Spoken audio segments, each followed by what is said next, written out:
चला आजी बस केले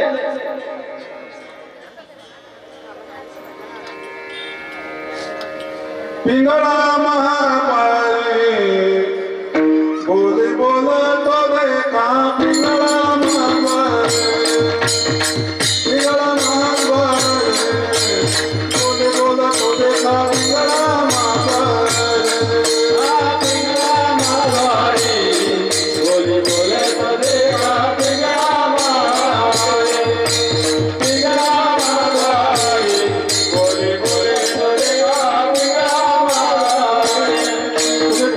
बसून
बोल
पिंगळा महाद्वारी बोली बोलतो देखा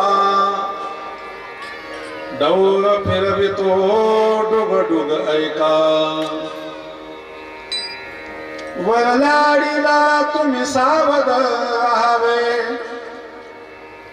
पाटील बुवाला मग लावणी सवे चिठ्ठी येईल बा मग पडेल ठावे पिंगळा महाद्वारी बोले बोलतो देखा मधल्या आडीला एक बाई कोपिरे तिजला साधा तुम्ही मग पडेल पुढे नाही तरी पाटलं बा तिची पडतील गुरे पिंगळा महाद्वारी बोले बोलतो देखा आणि कवारे सुटेल तातडे पाटील बुवाची मग पडेल माडी तिची 5 पोरे लागतील देशोधडी पिंगळा महाद्वारी बोले बोलतो देखा आणि एक कैसे नवल झाले गावच्या पांढ्याने पाटलास नागविले साऱ्या कागदाचे शून्य कची झाले पिंगळा महाद्वारे बोले बोलतो देखा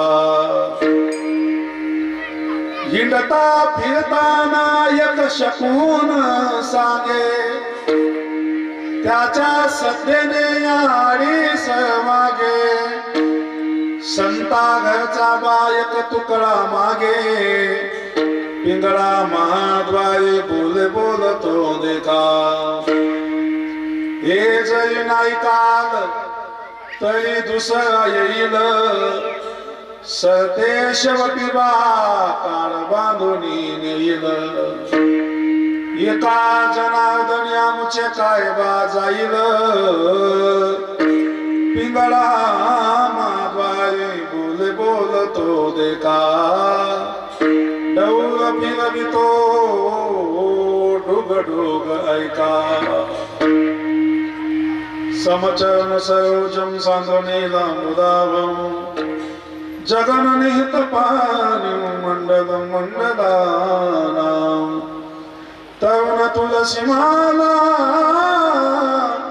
कंदरम कंजनेत्रम सदय धवलहासं विठ्ठलं चिंतयामि पांडुरंगा करू प्रथम नमन दुसरे चरण संतांची त्यांच्या कृपादानी कथेचा विस्तार बाबाजी सद्गुरु दास तुका आइए हनुमंत वीराची कथा कुरुति अनुसार प्रेम सहित गद्दी धरू पधारे पवन कुमार राधा में स्वामिनी मैं राधे जी को दास जन्म जन्म मोह दीजियो श्री वृंदावन कुवास 3 शिरे 6 हात तया माझा दंडवत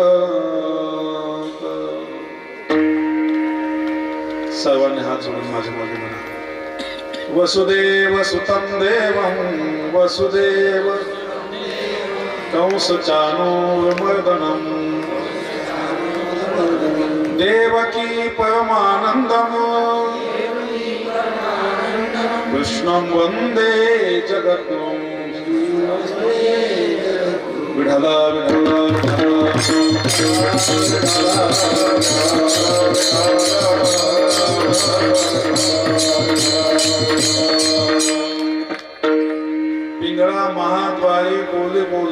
सखा डौळ फिरवितो डुगडुग ऐका स्वर कमी करा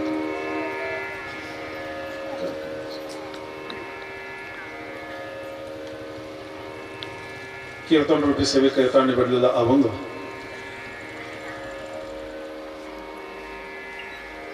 पैठण निवासी शांतीब्रह्म संत श्री एकनाथ महाराज यांचा हा अभंग असून नाथ बाबांच्या गाथ्यातील भारुड नावाच्या प्रकरणातील विश्व प्रसिद्ध पिंगळा नावाचं हे भारुड आहे. 6 चरणाचा हा अभंग आहे.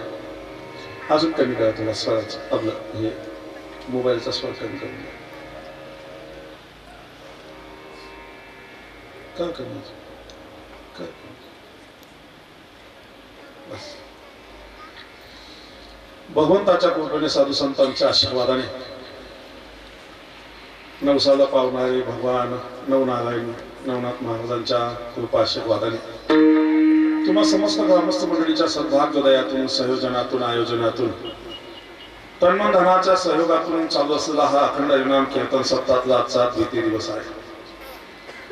श्री नवनाथ महाराज मित्रमंडळ श्री नवनाथ महाराज भक्त परिवाराच्या माध्यमातून आदरणीय हरिभक्ती परायण पारेश्वर भजनी मंडळ पिंपळखेड आदरणीय हरिभक्ती परायण आमचे भगवान महाराज पिंपळखेडकर आणि आदरणीय हरिभक्ती परायण आमच्या भगिनी सौभाग्यवती धनश्रीताईंच्या या संयोजनातून आणि तुम्हा सर्व भाग्यवंतांच्या सानिध्यामध्ये चालत असलेला हा अखंड हरिनाम कीर्तन सप्ताहाचा आजचा द्वितीय दिवस आहे.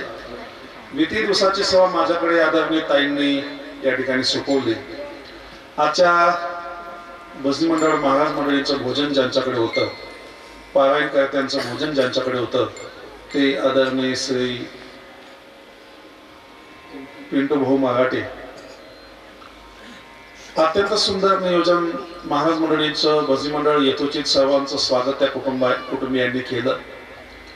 एकदा त्यांच्यासाठी टाळी वाजून त्यांचं अभिनंदन करूया. असे देणगीदार असे दानशूर मंडळी असे सहयोग करणारी मंडळी आहेत आणि म्हणून असे सोहळे होत असतात. भव्य दिव्य स्वरूपातून मंडप आहे थोडा माशातून आणि वेगळं दुष्ट लागेल असं हे नियोजन आहे. सुंदर अशी साऊंड सिस्टीम गायक वादक भजनी मंडळ महाराज मंडळींची उपस्थिती बाल गोपाल सर्व टाळकरी मंडळी आणि रथी महारथी मंडळी या ठिकाणी उपस्थित आहेत. आजचे जसे कीर्तनकार आहेत तसेच पखवाजी कोणत्याच गोष्टीची कमी नाही. ज्यांना समजेल त्यांना समजेल अत्यंत गोड पद्धतीने आनंद आमचे अमोल महाराज अक्षय महाराज आमचे देवदास महाराज या ठिकाणी उपस्थित आहेत. विलेकरी बाबांपासून सर्व महाराज मंडळी आणि तुम्ही अमोल महाराज आणि दादा आदरणीय पिंटू महाराज आहेत आणि सर्वांचे नावं घेतले असे पारेश्वर भजनी मंडळ पिंपळखेडकर आणि म्हणून सर्वांना मनापासून मनोभावे वंदन करतो. मस्तक हे पायावरी या वारकरी संतांच्या भव्य दिव्य स्वरूपातून राजमहाला सारखा हा मंडप आहे. अतिशय सुंदर पद्धतीने नियोजन केलेलं आहे. ही जागा ज्यांची असेल ते सुद्धा फार भाग्यवान असते. कोणाची जागा आहे ही जमीन कोणाची असेल का भाग्यवान आहात. अशा ठिकाणी हा सोहळा संपन्न होतोय. भव्य दिव्य स्वरूपातून हे नियोजन आहे. मार्गशीर्ष शुद्ध पर्वकाळ आहे आणि आज जवळपास बस 7 द्वितीय दिवस आहे.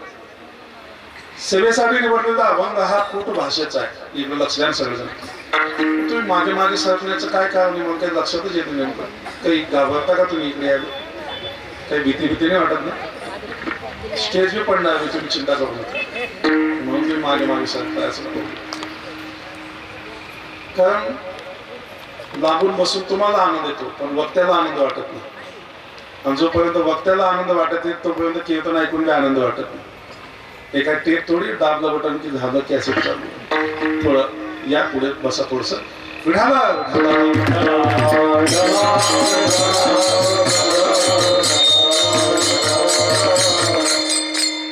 सेवेसाठी निवडलेला अभंग नाथ बाबांचा आहे. भारुड नावाच्या प्रकरणातील 6 चरणाचं हे भारुड आहे आणि या अभंगाच्या माध्यमातून नाथ बाबा पिंगळा नावाच्या स्वरूपातून समाजाला प्रबोधन करतायत. हितोपदेश करतायत. कारण या विश्वामध्ये जड जीवाचा उद्धार करण्याकरिता संत वैकुंठातून मृत्यू लोकांमध्ये येतात आणि समाजाला सन्मार्ग दाखवण्याचा अट्टास करतात. कारण समाजाच्या हिताचा कळवळा साधू संत महात्मे सदैव आपल्या अंतःकरणामध्ये धारण करून असतात. हे तो हिताचा कळवळा पडती हाती मनोनी काळा. मग अनेक माध्यमातून उपदेश केला, पण आधी व्यवस्थित समजून घ्या. हा जो अभंग आहे हा कूट भाषेचा आहे. कूट भाषा म्हणजे काय? भाषा वेगळी असते ना अर्थ वेगळा निघतो. भाषेचे शब्द वेगळे असतात, दिसताना भाषा वेगळी वाटते पण तिचा अर्थ वेगळा निघत असतो. तुमच्या लक्षात येण्याकरिता एक मुद्दा सांगतो. एक नास्तिक मुलगा गल्लीने जात असताना एक सुंदर तरुणी महालाच्या शय्यामध्ये उभी आहे. तिच्याकडे त्या तरुणाचं लक्ष गेलं आणि तो पुन्हा पुन्हा ये जा त्याच रस्त्याने करतोय. 2-4 वेळा झालं आणि तिच्याकडे विपरीत दृष्टीने पाहतोय. हे तिच्या लक्षात आलं. मुलगी फार विद्वान होती, अज्ञानी नव्हती. विद्वतेतून तिने त्याला उत्तर दिलं, अरे दुसऱ्या, तू तिसऱ्याची अपेक्षा ठेवतोय, पण मी 5वी 6वी, तू 9 दिलं, 11 डोक्यावर घेऊन पाणी वाहिलं, पण मी तुझी न झाल्यामुळे शेवटी तू बिना पाण्याचा बाळा होशील. आता तुमचं काय लक्षात आलं? झोपलेली ना. अरे दुसऱ्या, तिसऱ्याची अपेक्षा ठेवतो, मी 5वी 6वी, 9 दिलं, 11 डोक्यावर घेऊन पाणी वाहिलं, शेवटी बिना पाण्याचा बाळा होशील. आता याचं चिंतन करण्याकरिता आपल्याला राशी क्रमांकामध्ये प्रवेश करावा लागतो. राशी क्रमांकामध्ये 2 नंबरची जी रास आहे ती आहे वृषभ. वृषभ म्हणजे बैल. म्हणजे तिला काय म्हणायचंय? अरे बोला ना, बैला. पण ती विद्वान असल्यामुळे सरळ म्हणत नाही, ती म्हणते अरे दुसऱ्या. 3 नंबरची रास मिथुन आहे, तू तिसऱ्याची अपेक्षा ठेवतोय, पण मी 5वी 6वी. 5 नंबरचे रास आहे सिंह आणि 6 नंबरचे रास आहे कन्या. म्हणजे तिला काय म्हणायचं? मी सिंहाची कन्या आहे. 9 दिलं, 9 नंबरचे रास आहे धनु, धन. म्हणजे तू काय दिलंस? धन दिलं. 11 डोक्यावर घेऊन पाणी वाहिलं. 11 नंबरचे रास आहे कुंभ. कुंभ म्हणजे माठ. तू डोक्यावर माठ घेतला पाण्याचा आणि पाणी वाहिलं माझ्या बापाकडे आयुष्यभर, पण मी तुझी न झाल्यामुळे होणार नाही आणि न झाल्यामुळे तू बिना पाण्याचा बाळा होशील. 12 नंबरची रास आहे मीन. मीन म्हणजे मासा. बिना पाण्याचा मासा जसा कासा विसवतो त्या माशासारखं तुझं जीवन होईल, म्हणून माझ्या नादी काही लागू नको. अरे दुसऱ्या, तिसऱ्याची अपेक्षा ठेवतो, 5वी 6वी, 9 दिलं, 11 डोक्यावर घेऊन पाणी वाहिलं, पण शेवटी तू बिना पाण्याचा बाळावा होशील. विठाला विठाला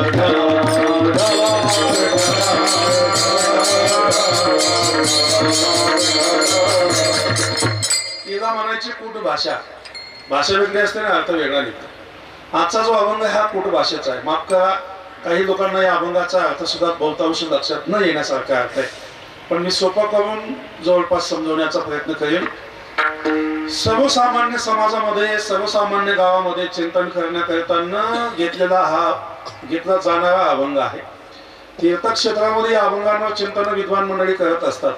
या अभंगाचे चिंतन खूप सखोल आहे, खूप गोड आहे, भाषा सोपी. पिंगळा महाद्वारे बोली बोलतो देखा. आधीकडे या अभंगाचा शेवटचं चरण खूप फेमस झालेलं आहे, प्रसिद्ध आहे.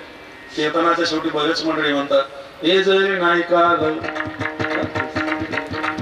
पण पूर्ण अभंग ऐकला तर या अभंगाचा आनंद फार विशेष आहे. साधू संत महापुरुषांनी समाजाची जेव्हा दशा पाहिली तेव्हा दशा अशी, विषयोडी बोलले जीव, आता याची कोण करीन किव, नुपजे नारायणी वाव, पावणी नावन रे. कुठलं साऊंड कुठलं? एखादं नाव टाका ना. फार सुंदर साऊंड सिस्टम, मस्त आनंद वाटतं. आणि तुम्ही काही टेन्शन घेऊ नका, एकच ठेवा, मस्त चिंता करू नका. जीव विषय एवढी बोलले, आता याचे केव कोण करणार? नरदेह ठाव पावणे नावाने भाव नुपजे, अशी ही जीवाची दशा असल्यामुळे संतांना दया आली. आणि मग हेतो हिताचा कडवळा पडती हाती म्हणून काळा. मग वेळोवेळी समाजाला जागवण्याचा शिकवण्याचा प्रयत्न संतांनी केला. तो अनेक माध्यमातून करोनी सायास शिकविती. मग वेळोवेळी जागवण्याचा प्रयत्न केला.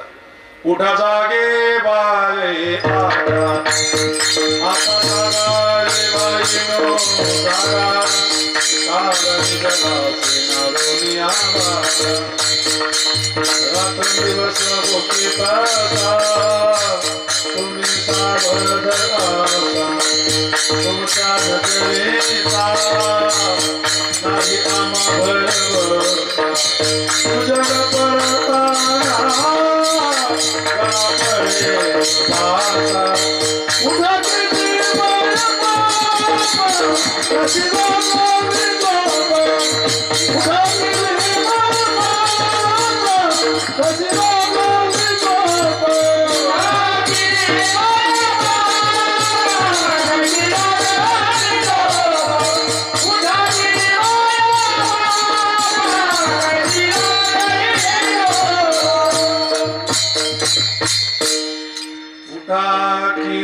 माय बाप कशी लागले झोप.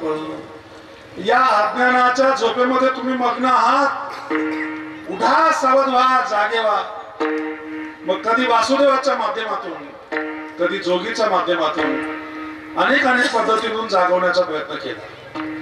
वासुदेवाच्या माध्यमातून गेले टळले पहतीन, काय दसूया अजून. जागावोनिया काही करा दान. जागवण्याचा प्रयत्न केला. जुन्या काळाची संस्कृती फार गोड होती. आज काही संस्कृती आपली लोप पावत चाललेली आहे. काही मुख्य जे प्रवाह होते ते आता लोप पावत चाललेले. जुन्या काळामध्ये जोशी बुवा यायचे आणि घरोघरी येऊन पहाटेच्या वेळेस भविष्य सांगायचे का बाबा? जुने मंडळी बघा, तो जुना माणूस खांबाला पाठ लावून आता झोपण्याची तयारी करतो. काय तूच वासुदेव लाल टोपी असं मोकळा साहेब ना थोडस ये ना. म्हणजे मागे जातोय तो पण पुढे येत नाही. तुम्ही कोणी चमकाडेल नाही ना. माझ्या कीर्तनामध्ये बघा, कोणाचे पाय गुडघे जर दुखत असतील ना, तुम्ही पाय लावून सुद्धा बसू शकता. मी कधीच वैयक्तिक कोणाचं मन दुखवत नाही कीर्तनाच्या माध्यमातून. आणि असतोच पायाचा गुडघ्याचा लोकांना त्रास असतो. तुम्हाला एक वाक्य सांगू का? समाज भरपूर आहे, उपस्थिती खूप मस्त आहे. वाटलं नव्हतं एकांतामध्ये एवढी उपस्थिती वाढेल, पण डोळ्याचं पारणं फेडणारा समाज उपस्थिती. पण कधीही चुकून सांगतो, आयोजकांना पण सांगतो, कीर्तनकाराच्या पुढे अशी रिकामी जागा कधीच पडू द्यायची नाही. कीर्तनकाराचं वक्त्याचं 50% अवसान अशी रिकामी जागा पाहिजे का ढासळून जाते. असं वाटतं की या लोकांना आपल्या ज्ञानाची काही पडलेली नाहीये. मग कोणासाठी बेबीच्या देठापासून त्या ठिकाणी सांगावं, विठाला विठाला.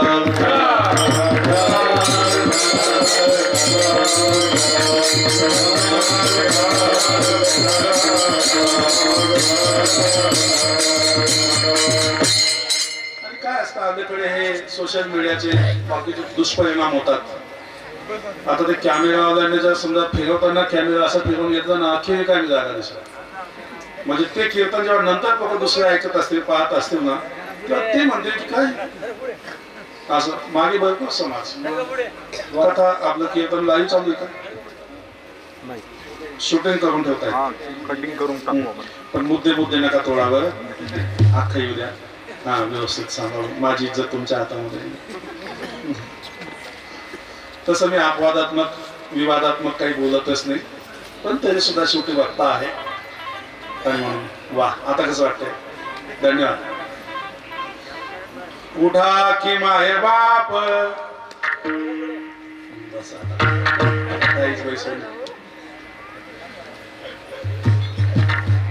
जुन्या काळामध्ये जोशी बुवा यायचे आणि म्हणून भावनेवर आरूढ असलेलं जे प्रकरण आहे त्या प्रकरणाचं नाव भारूड आहे. एक वाक्य अजून व्यवस्थित ऐका. इतर सर्व वाङ्मयापेक्षा बाभन नावाच्या प्रकरणामध्ये आत्मज्ञान ब्रह्मज्ञान कोंदून कोंदून भरून ठेवलेलं आहे. पण शक्यतो भावळाच्या प्रकरणाची लोकांना अजून काही किंमत कळाली नाही. भावळाचं तेवढं महत्व लोकांना नाही कळालं जेवढं पाहिजे होतं. भावळ शब्द ऐकला की लोकांना तो भावळाचा विषय डोळ्यापुढे येतो. कोणता? ते साड्या आधी काही नियोजन असेल ते नियोजन. मला कोणावर टीका करायची नाही. ते जे भावळ आहे त्याला बहुरूपी भावळ म्हणतात. कोणतं भावळ ते? बहुरूपी भावळ म्हणतात. पण खरं चिंतनीय भावळ जे आहे ते समाजाच्या पुढे पाहिजे तेवढं मानलं जात नाही. आणि म्हणून भावळाच्या चिंतनाचं महत्व अजूनपर्यंत लोकांना कळालं नाही. आणि म्हणून जुन्या काळामध्ये ज्या भावनिक ज्या रूढी होत्या त्या भावनिक रूढीवर ब्रह्मज्ञान आरूढ केलं त्या प्रकरणाचं नाव भावळ आहे. मग जुन्या काळामध्ये जोशीबा यायचे आणि समाजाला वेळोवेळी जागवायचे, उपदेश करायचे. एका हातामध्ये कंदील, डोक्यावर मोठा फेटा असायचा, काळा कोट घातलेला आणि मोठे मोठे ते वाकड्या आकडीची जोडी असायची. आणि ते जोशीबा गावामध्ये येऊन विशेष एखाद्या व्यक्तीला उद्देशून त्या ठिकाणी उपदेश करायचे किंवा त्याचं भविष्य सांगायचे.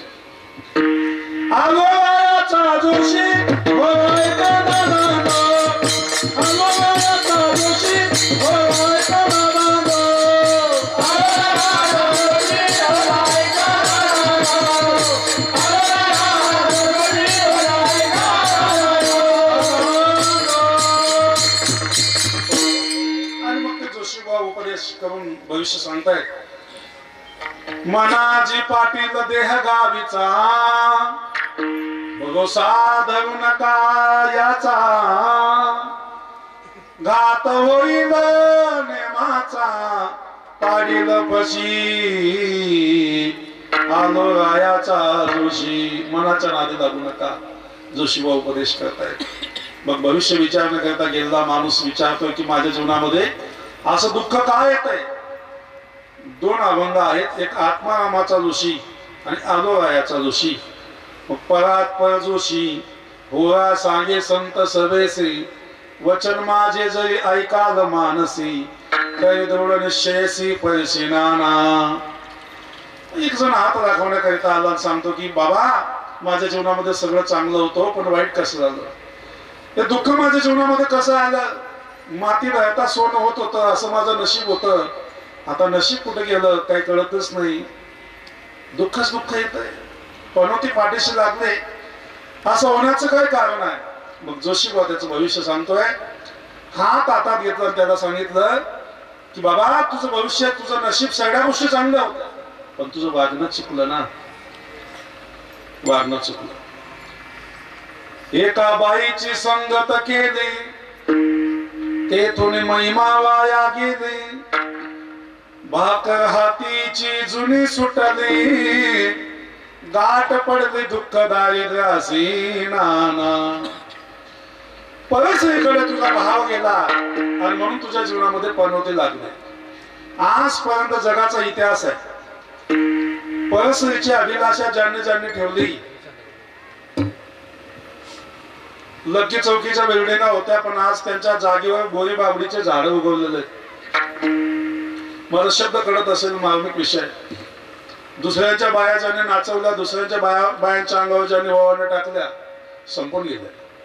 परश्री परधनाचा अभिलाष तेथून आरास सर्वभाग्या. आणि म्हणून परधन आणि परश्री याचा ज्याने त्याग केला तो जीवनामध्ये यशस्वी होतो. परश्री विषयी ज्याने जीवनामध्ये आदर ठेवला ते माझे छत्रपती शिवराय महाराष्ट्रामध्ये हिंदवी स्वराज्याचे संस्थापक झाले. आणि म्हणून मूळ तत्व असा आहे काशी की कला जाती थी मथुरा में मस्जिद बनती थी अगर ये शिवबा न होता तो सुन्नत सबकी होती थी.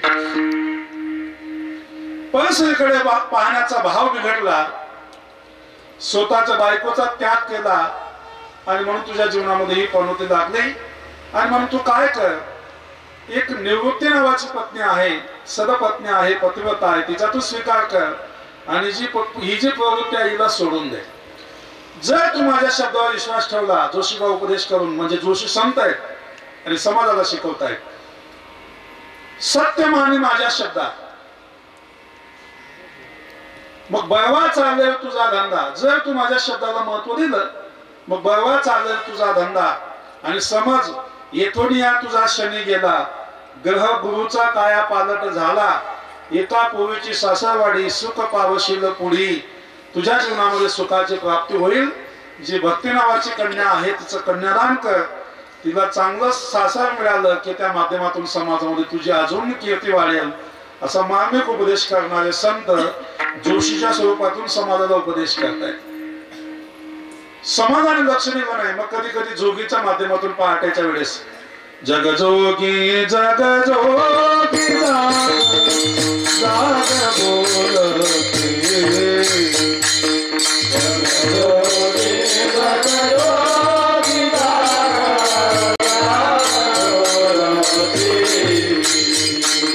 जागता जगदेव राखाई बाब.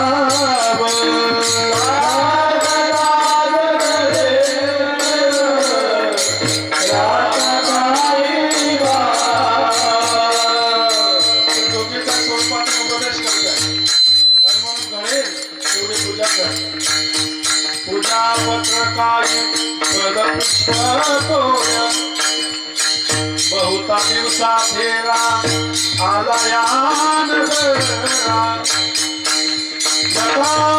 घेऊन धर्म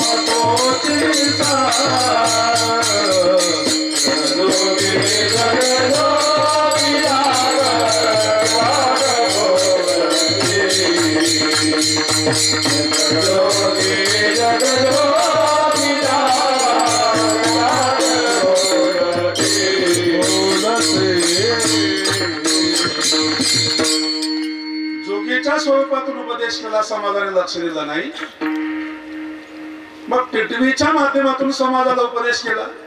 टिटवी नावाचा अभंग आहे संत वाङ्मयामध्ये, नामदेव महाराजांचा अभंग आहे.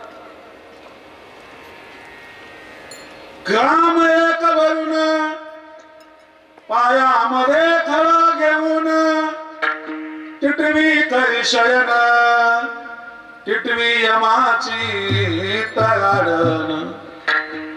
नवरदेवासोबत गाणे म्हणण्यासाठी बसते ती मुलगी गाडीमध्ये. काय म्हणतात तिला? कारोली. बोला ना बोला ना.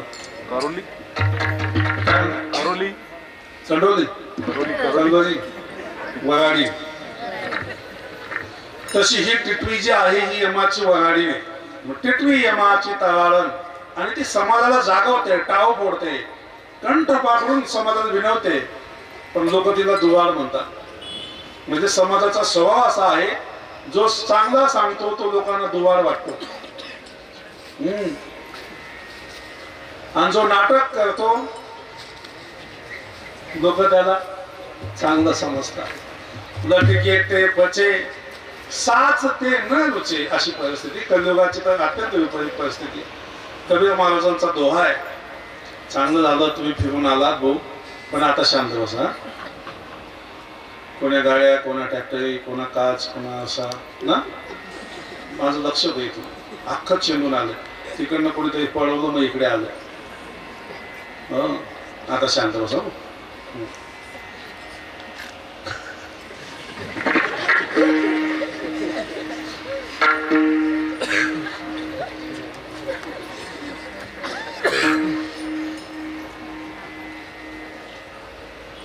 कबीर महाराजांचा दोहा कलियुगाबद्दल.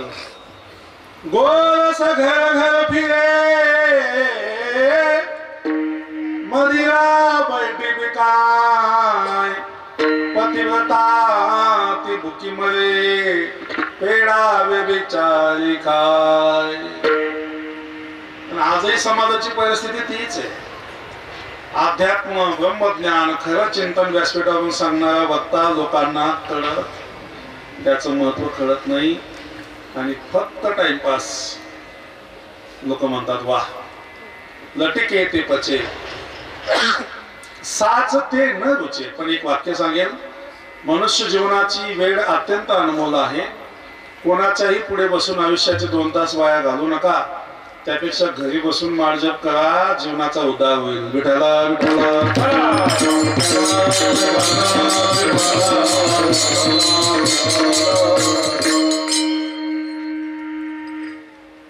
अंतःकरणापासून उपदेश करते, विनवते, सावध करते, जागवते की माझा मालक येणार आहे, मी त्याची वगाड नाही आणि मी पुढे येऊन तुम्हाला जागवते.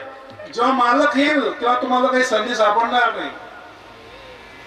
म्हणून ती पुन्हा पुन्हा जागवते, टाळू फोडते. लोक म्हणतात ही दुवार काय ओरडते. मग ती जो मरणारा व्यक्ती असतो त्याचं मरण तिला कळतं. आज या गावातून कोणाला घेऊन जाणार आहे यम हे तिला निश्चित कळतं, माहिती असतं आणि म्हणून त्याला ती जागवते. पण तो काही जागत नाही, लक्ष देत नाही. मग शेवटी ती मरणाऱ्या व्यक्तीच्या नावाने पायामध्ये एक खळा उचलते, जमिनीवरून एक खळा उचलते, दोन्ही पायामध्ये दाबते, उंच आकाशामध्ये उडून जाते आणि आकाशामध्ये गेल्यानंतर स्थिर आपले पंख करते. टिटवी काही शयानं जणू ती झोपते आणि मग तिच्या पायातला खडा सुटला, तो जमिनीवर पडला की इकडे त्या माणसाचा जीव जातो. असं चिंतन आहे. तिला माणसाचं मरण कळतं. जो व्यक्ती मरणार आहे त्याचे काही लोकांना मरण कळतं. त्याच्यातला पिंगडा आहे, ती टिटवी आहे, गावातले कुत्रे आहेत, त्यांनाही मरण कळतं. अर्थात यम दिसतात त्यांना. पांडवांसोबत स्वर्गारोहणामध्ये कुत्रं गेलं होतं अशी कथा आहे. यम लोकांपासून वापस आलं पुण्य संपल्यामुळे आणि म्हणून ज्या दिवशी गावामध्ये यमदूत येतात त्या दिवशी कुत्रे भुंकत नाही, फक्त वरती तोंड करून ओरडतात. त्यांना यम दिसतात. दुसरे टिटवीला यम दिसतात. तिसरे पिंगड्याला दिसतात, ज्याचं चिंतन आपण पुढे करतोय. आणि चौथे ज्याच्यासाठी आले मग त्याला दिसतात. अशी परिस्थिती. ज्याला खाली टाकलं का त्याला 4 दुःख होतात. त्याच्यातलं पहिलं दुःख आहे अनुतापजन्य, मोहजन्य, विश्लेषणजन्य आणि आगामी. अनुताप म्हणजे कळतं या भडगावमध्ये जन्म झाला, 85 वर्ष जगलो, पण आयुष्यात पंढरपूर पाहिलं नाही. मोठे मोठे सप्ताह व्हायचे पण कधी एकही पंगत दिली नाही. मोकळ्या मनाने जाऊन कधी वर्गणी दिली नाही.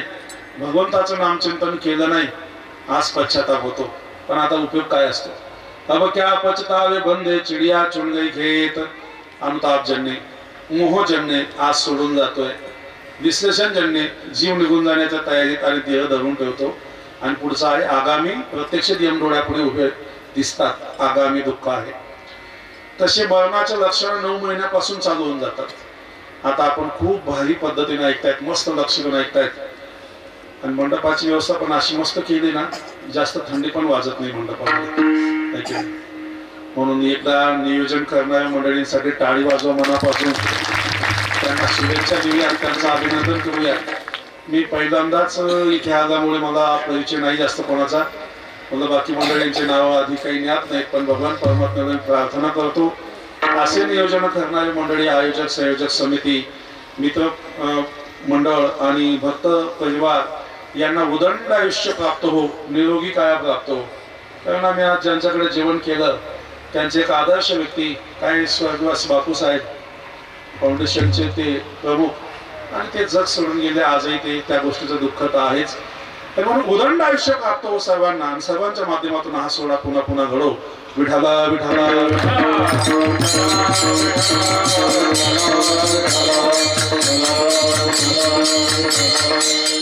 गरुड पुराणामध्ये वर्णन असं येतं की माणसाला मरणाचे लक्षण हे 9 महिन्याआधी दिसायला लागतात. आणि त्याचं वर्णन वैशंपायन नावाचे ऋषी ज्यांनी राजा जन्मेजयाला कथन करून सांगितलं, तिथेही याचं वर्णन आलं. आता तुम्हाला सांगतो, ऐका का नको सांगू? सांगू ना, काही काळजी करू नका. पण 9 महिन्याआधी मरणाचं लक्षण कसं व्यवस्थित ऐका. सकाळी सकाळी तुमचा पायी प्रवास चालू आहे पूर्वेकडे आणि सूर्यनारायणाचं ऊन पडलंय, प्रकाश पडलाय. मग पूर्वेकडे जाणाऱ्या माणसाची पडछाया नैसर्गिक नियम आहे पश्चिमेकडे पडली पाहिजे. बरोबर.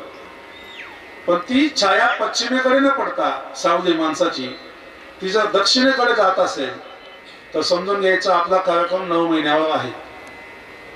आयुष्याचे 9 महिने बाकी. पश्चिमेकडची छाया दक्षिणेकडे उमटत असेल तर 9 महिने मरण बाकी. त्याच्या पुढे 7 महिन्याचं वर्णन आलं. एखाद्या स्वच्छ शांत पाण्यामध्ये तुम्ही समजा आपली गिरणामाई आहे आणि गिरणामाईमध्ये गुडघ्या इतक्या पाण्यामध्ये आपण गेलात, खाली मान वाकवले की आपलं पूर्ण प्रतिबिंब पाण्यामध्ये दिसतं. शांत असलं तर चांगलं दिसतं. खाली वाकवलं, मान वाकवली, त्याच्यामध्ये पोट दिसतंय, दोन्ही भुजा दिसत आहेत, खांदा दिसत आहेत, गळ्यापर्यंत प्रतिमा दिसते. फक्त तोंडच दिसत नाही, डोकं दिसत नाही, म्हणजे फक्त मस्तकच दिसत नाही, तर समजून घ्यायचं मरण जवळ आलंय. आयुष्याचे 7 महिने बाकी. हे वैशंपायन नावाचे ऋषी राजा जन्मेजयाला तंतोतंत मरणाच्या लक्षणं सांगतायत आणि पुढचं 5 महिन्याचं मरण सांगितलं. आंघोळीसाठी बसलात, थंडा चंड पाणी टाकतात डोक्यावर, बादल्याच्या बादल्या पाणी टाकतात डोक्यावर, पण छातीचा मधला भाग आणि दोन्ही दंड कोरडे पडतायत.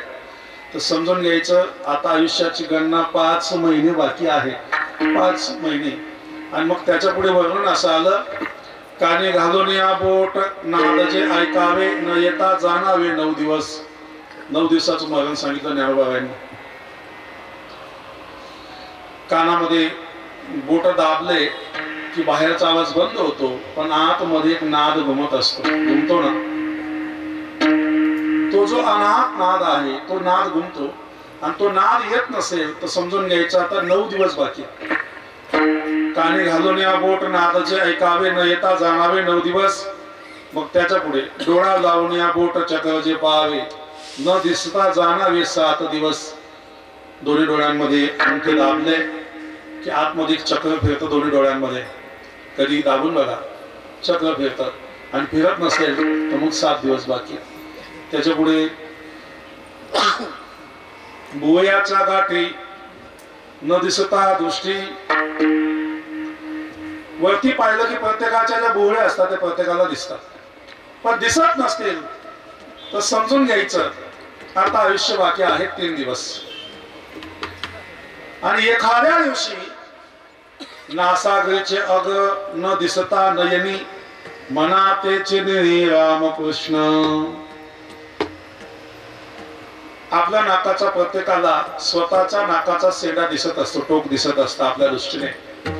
पण ज्या क्षणाला दिसत नसेल, ज्या दिवशी नाकाचा शेंडा दिसत नसेल, त्या क्षणी त्याच दिवसाला रामकृष्ण म्हणा असं म्हणणं आहे माऊलींचं. ज्ञानदेव म्हणे साधूचे लक्षण अंतकाळी आपण पाहावे ते. आणि ही अंधश्रद्धा नाही बाबा. एखादा माणूस मेला का त्याचं व्यवस्थित निरीक्षण करा तुम्ही. पहिला परिणाम त्याच्या नाकावर होतो. माणूस जीव गेल्यानंतर नाकावरच पहिला परिणाम होतो, नाकाचा शेंडा वाकतो. आणि वर्णन असं आहे, उजवीकडे शेंडा नाकाचा वाकला असेल तर सद्गती आहे, आणि डावीकडे वाकला असेल तर दुर्गती आहे. विठाला विठाला.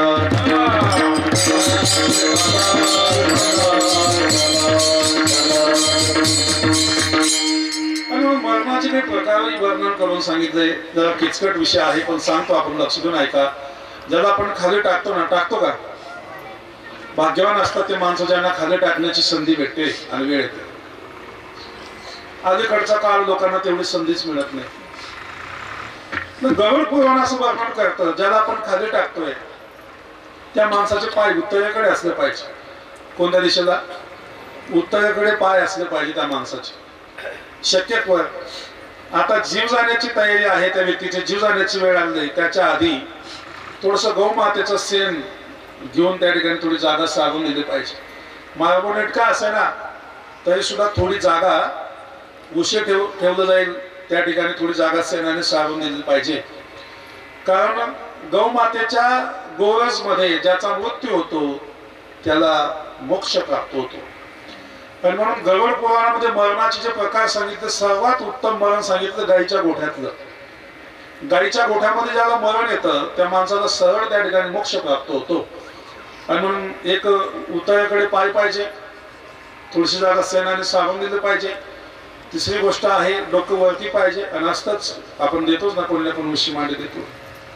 आणि मग मस्तकामध्ये त्या ठिकाणी मुखामध्ये गंगा जल, तुळशी दल, आणि त्या व्यक्तीचा जो उजवा हात आहे तो सीधा तळहात जमिनीवर ठेवलेला असावा. कारण जमिनीचा संबंध आहे. माणसाचा जन्म होतो मातीमधून आणि शेवट सुद्धा होतो मातीमध्ये विठाला विठाला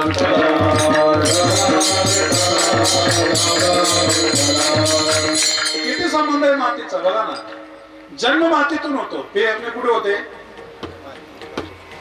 धान्य कुठे पेरतात? मातीमध्ये. उगवतं पिकतं मातीतून. मग ते गिरणीवर गेलं, चक्कीवर, मग ते पीठ ते भोजन बापाने केलं, मग तो जन्माला शुक्राणू, त्या माध्यमातून बीजारोपण, आईच्या उदरामध्ये घटस्थापना आणि मग जन्म झाला.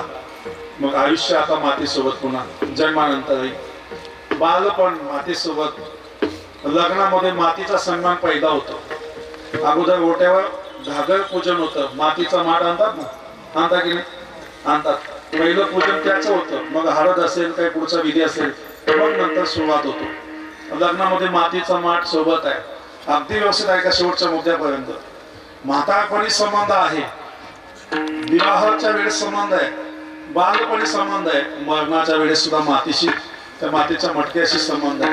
आणि मग घरातला अग्नी अंगणातला अग्नी माठात, आणि माठात घेऊन तो मटक्यामध्ये घेऊन गावाच्या बाहेर विसावा दिला जातो. तिथे थांबलं असं नाही, तिथे तो सीधा दिला की तिथून पुढे अजून शेवटी एक माठाचं मटक्याचं काम आहेच. अग्नी दिला गेला की मग शेवटी अजून एक पाण्याचा माठ भरून फिरविला घट फोडीला चरणी महावाक्य ध्वनी बोंब झाले. मग इथे संपला का? असं नाही. 11व्या महिने अजून जे पूजन होतं ते सुद्धा माठाचंच पूजन होतं.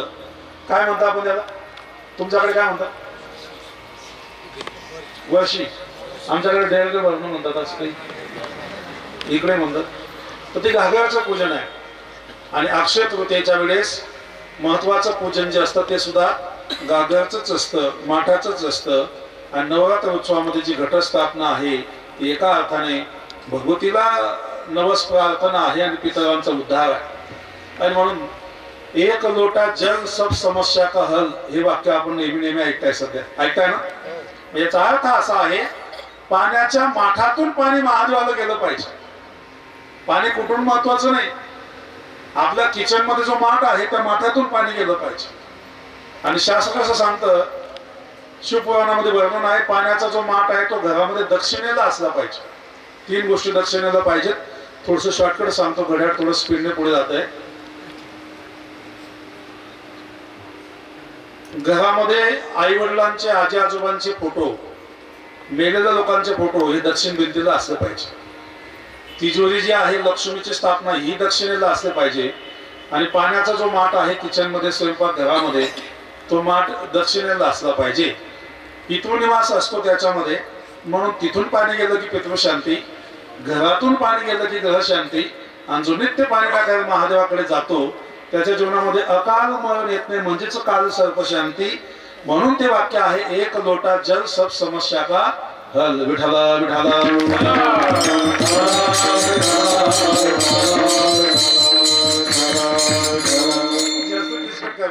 पुढे घेऊन जातो. अंतकाळी मरणाचे लक्षण दिसत असतात. मग त्याच्यातली टिटवीला मरणाचे लक्षण दिसतात. ती जागवते पण तिच्याकडे कोणी लक्ष देत नाही. आणि मग पुढे जाऊन एक पिंगळा नावाचा पक्षी येतोय. झाडावर बसलाय. जो माणूस मरणार आहे त्याच्या दाराच्या पुढे तो बसलेला आहे. आणि त्या मरणाऱ्या व्यक्तीच्या दाराच्या पुढे बसून तो पिंगळा नावाचा पक्षी.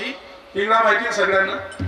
पिंगळा म्हणजे त्याला दिवसा दिसत नाही. आपण त्याला डुडूल म्हणतो. काय म्हणतो अजून? घुबड. दिवसा दिसत नाही, रात्री दिसत. त्याच्या डोळ्यामध्ये निसर्गाने, भगवंताने असा पारा टाकलाय, त्याला रात्रीच दिसतं. आणि विशेष म्हणजे त्याला यम दिसतात. आपण जे पाहू शकत नाही ते त्याला दिसतं.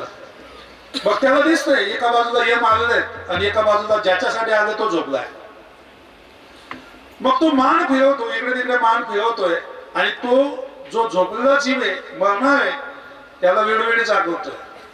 पण तो व्यक्ती अज्ञानाच्या झोपेमध्ये असा झोपलेला आहे की त्या पिंगळ्याचं सुद्धा ऐकून घ्यायला तयार नाही. पिंगळ्याचा कडवडा त्याला कळत नाही.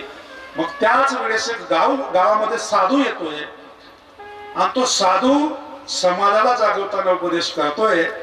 आणि तो झाडावर बसलेला जो पिंगळा आहे त्या पिंगळ्याकडे तुम्ही पहा, तो काय बोलतोय, काय मान फिरवतोय. तो डुगडुग मान फिरवतोय, तो डवळ फिरवतोय, म्हणून तुम्ही त्याचं ऐका असं सांगणार एक साधू गावामध्ये फिरतोय आणि त्याचा रूपक नाथ बाबा अभंगाच्या माध्यमातून करतायत. अभंगाचं पहिलं चरण. पिंगळा महानारी बोले बोले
माझे छोटे छोटे टाळकरी माझ्या आड दिसतात की नाही काय माहिती, दिसतात ना.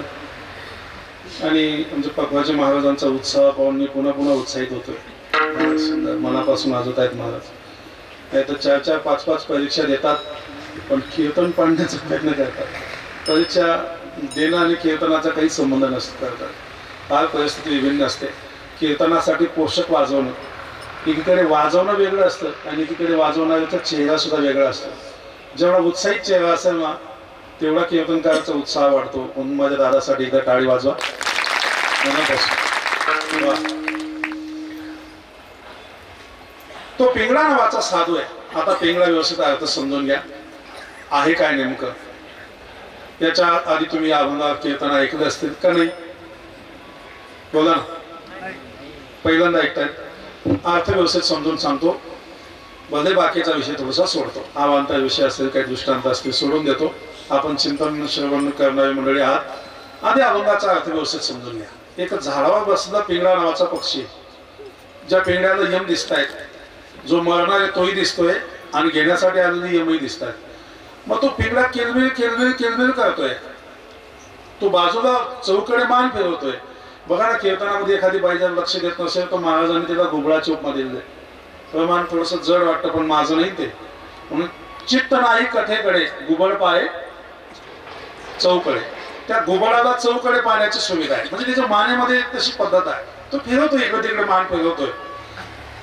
पण त्याचं म्हणणं जेव्हा तो जीव ऐकत नाहीये, देहरूपी माडीमध्ये झोपलेला जीवाची पंथ जेव्हा लक्ष देत नाहीये, तो मध रूपी अहंकार रूपी अज्ञान रूपी झोपेमध्ये अडकलेला आहे आणि तो जेव्हा ऐकत नाही तेव्हा एक साधू रूपी पिंगळा पुन्हा येतोय आणि तो साधू रूपी पिंगळा जागवताना जीवाला म्हणतो की तो पिंगळा काय सांगतो ते ऐक. समजते? आणि त्या पिंगळ्याचं स्वरूप नागबाबा स्वतःकडे येत आहेत. कोणता पिंगळा? जो साधू रूपी गावामध्ये फिरतोय. पिंगळा महाद्वारी बोले बोल तो देखा. त्याच्याकडे पहा. देखा म्हणजे विचार करा तो काय बोलतोय. देखा म्हणजे नुसतं दृष्टीने नाही. बोले बोल तो देखा. बोलीला विशेष महत्व असतं. जे लोक नेलावमध्ये बोली बोलतात ना त्यांच्या बोलीला विशेष महत्व असतं. तसं याच्या बोलीला महत्व आहे. बोले बोल तो देखा. बघा तो किती मस्त बोलतोय आणि किती महत्वाचं सांगतोय. डौल मिळवितो डुग डुग ऐका. या पिंगड्या नावाच्या साधूकडे एक वाद्य आहे त्याला म्हणतात डुगडुगी गुडगुडी आणि हा पण गुडगुडी वाजवतो. गुडगुड गुडगुड करून समाजाला सावध करतोय. पिंगळा महाद्वारी बोले बोल तो देखा. डौल फिरवितो डुग डुग ऐका. ऐका ऐका ऐका असं 3 वेळा म्हणतोय.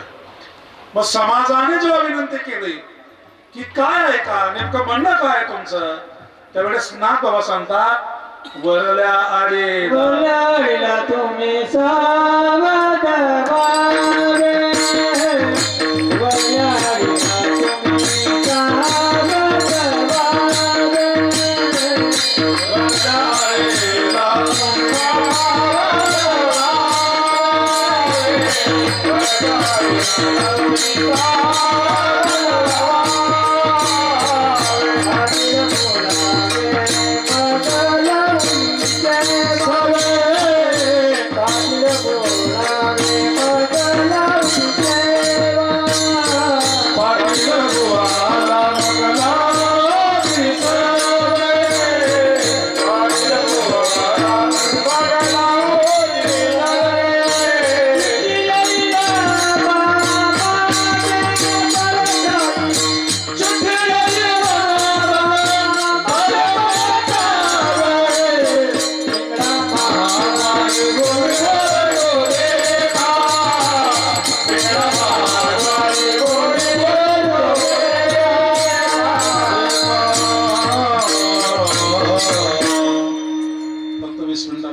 म्हणून आता बाकीची चेअरमन घालतो. एकदा आमच्या महाराजांसाठी मनापासून टाळी वाजवा. फार गोड आवाज आहे. पेटी पण वाजवतात पकवास पण वाजवतात. वाट्याच्या वाट्यात तेल पण पितात. त्यांचा इतिहास तुम्हाला माहिती नसेल. ज्यांना माहिती त्यांना माहिती. फार गोड स्वभावाचे व्यक्ती. एकदा आता ते डायरेक्ट मेले होते हॉस्पिटलमध्ये. म्हणजे तब्येत एवढी नव्हती बिघडली पण गावामध्ये वार्ता येऊन गेली आणि लोक रडायचे. त्याची सासू बी रडे. त्यांना उदंड आयुष्य मिळालं आणि भगवंताची सेवा करतायत आमचे देवदास महाराज. पिंगळा महाद्वारी बोले बोल तो देखा. मग काय बोलतो ते पिंगळा? वरल्या आडीला तुम्ही सावध राहावे. पाटील बुवाला मग जाऊन सवे. चिठ्ठी येईल बा मग पडेल ठावे. आता गावाचं रूप केलं आणि गावाला काही गल्ल्या आहेत. जसं या गावाला सुद्धा 3 गल्ल्या आहेत. या गावाला सुद्धा इडा पिंगला सुषुम्ना या ज्या नाड्या आहेत या 3 मुख्य गल्ल्या आहेत. तसं तो साधू सांगतो की तुम्ही जे आहे वरच्या गल्लीवाल्यांनो तुम्ही सावध राहा. आता वरची आडी म्हणजे कोणती? आडी तीच जी कधी बंद होते कधी चालू होते. वरची आडी कोणती आहे? तर देहरूपी घराची वरची जी आडी आहे ती दृष्टी आहे. बंद चालू होते ना दृष्टी. या दृष्टीवाल्यांनी या वरच्या गल्लीवाल्यांनी नेहमी सावध राहा. वरल्या आडीला तुम्ही सावध राहावे. या देहरूपी गावाची जी वरची आडी आहे ती आहे दृष्टी आणि आयुष्यभर दृष्टी ज्याने सांभाळली त्याच्या जीवनाचं कल्याण आहे. आयुष्यभर दृष्टी ज्याने सांभाळली त्याच्या जीवनाचं कल्याण आहे. ज्या दिवशी दृष्टी बिघडली त्या दिवशी जीवनाची दुर्गती झाल्याशिवाय राहत नाही. आणि म्हणून वाक्य फार महत्वाचं आहे. छत्रपती शिवाजी महाराजांच्या पुढे कल्याणच्या सुभेदाराची विश्वसुंदरी सून पकडून उभी केली. माझ्या राजांनी माय म्हणून परत पाठवली. ही दृष्टी असेल तर माणूस यशस्वी होतो. हा भाव महत्वाचा आहे. कशी असावी दृष्टी? शिकागोच्या धर्मसभेमध्ये स्वामी विवेकानंदजींनी भाषण केलं. 2 वाक्यामध्ये अख्खा समाज जिंकून टाकला. समाज जिंकल्यानंतर व्याख्यान संपल्यानंतर एका माऊलीकडे स्वामीजींचं लक्ष गेलं. जी माऊली दिसायला अत्यंत सुंदर आहे. स्वामीजींनी तिच्याकडे 2-4 वेळा पाहिलं आणि चिंतन केलं. तिच्या मनामध्ये थोडासा विचार येऊन गेला. स्त्री जीवनामध्ये संशय हा पहिला अवगुण आहे. मग व्याख्यान संपलं, जवळ आली. स्वामीजी, तुम्ही माझ्याकडे पाहत होतात, तुमच्यासारखे तेजस्वी पुरुष महापुरुष माझ्याकडे पाहत होते, म्हणून मला वाटलं काय उद्देश आहे तुमचा. स्वामीजींनी हात जोडून सांगितलं, हे सत्य आहे, मी तुमच्याकडे पाहत होतो. पण का पाहत होतो? तुम्हाला पाहून मी चिंतन करत होतो, जर तुम्ही एवढ्या सुंदर आहात तर तुम्हाला ज्याने बनवलं तो माझा परमात्मा किती सुंदर असेल. दृष्टी अशी असावी.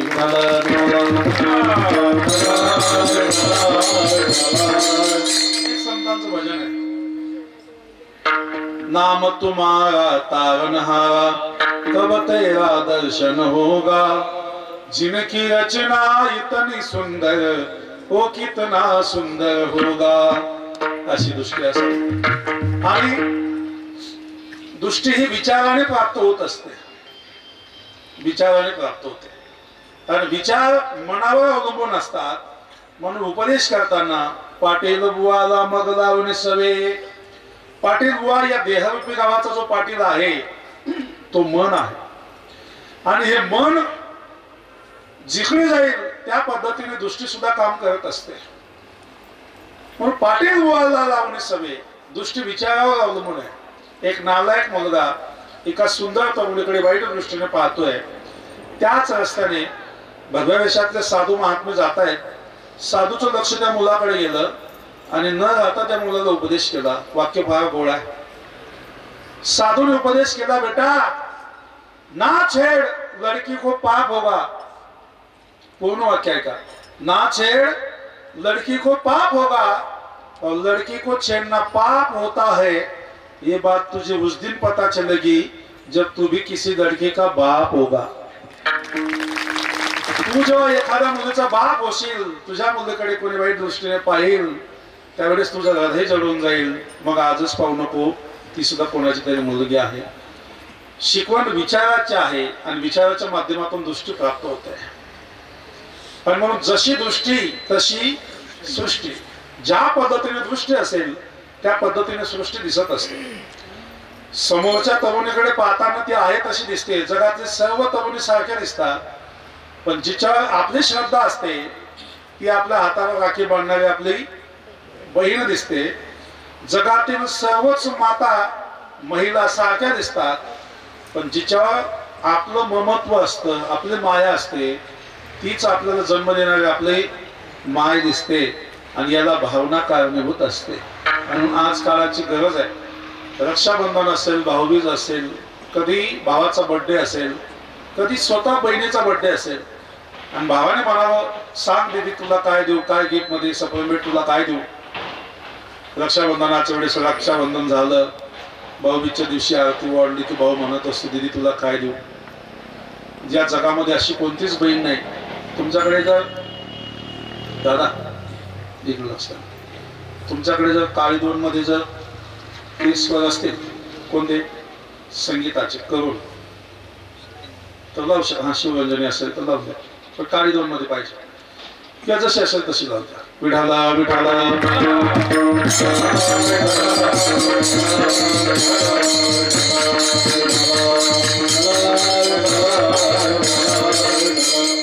वास्तविक जगातलं भाऊ बहिणीचं नातं असं निर्मळ आहे.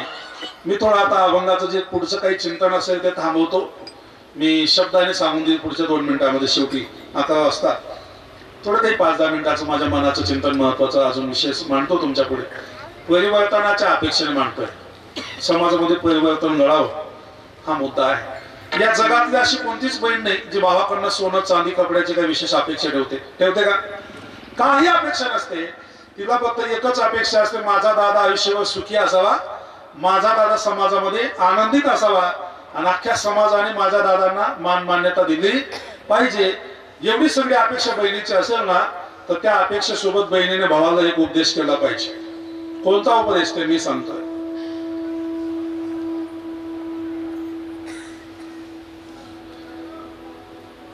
राखी पौर्णिमेचा सण भावासी बोले बहीण तुझा साडी चोडी खण नको तो रुपया लाडक्या बंधुराया आली राखी मी बांधाया.